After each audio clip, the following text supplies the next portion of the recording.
18 సంవత్సరాల నుంచి 30 సంవత్సరాల వాళ్ళకి ఇది ఏందంటే యుక్త వయసు అంటారనమాట. ఈ యుక్త వయసులో నుంచి పెళ్లి చేసుకునే వాళ్ళకి వాళ్ళ యొక్క సెక్షువల్ ఎడ్యుకేషన్‌లో భాగంగా ఏంటంటే హార్మోనల్ ఇంబాలెన్సెస్ అదేవిధంగా ఏ ఏజ్‌లో వాళ్ళకి సరైన టైంలో వాళ్ళకి పెళ్లి చేసుకోవాలనే ఫీలింగ్స్ ఏవైతే ఉన్నాయో అవి ఎప్పుడైతే తెలుస్తుందో అండ్ అదేవిధంగా తర్వాత పెళ్ళైన తర్వాత వాళ్ళకి ఈ యొక్క ఓవ్యులేషన్ విండో అంటారనమాట. ఓవ్యులేషన్ విండో అంటే ఏ టైంలో కలిసినప్పుడు పిల్లలనేది మనకు కలుగుతారో తర్వాత అనేది స్పెర్మ్ అంటే ఏంటి? స్పెర్మ్ కౌంట్ అంటే ఏంటి?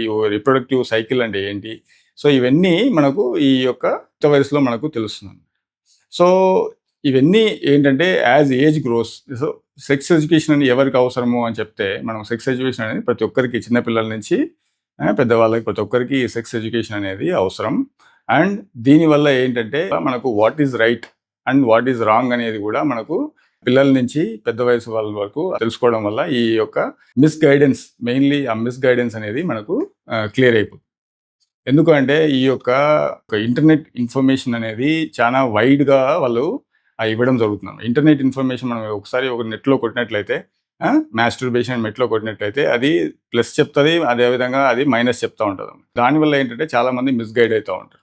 సో, ఈ యొక్క ఇన్ఫర్మేషన్ అనేది అకార్డింగ్‌లీ మనము షేర్ చేయడం వల్ల దీనికి ఉపయోగం అనేది జరుగుతుంది.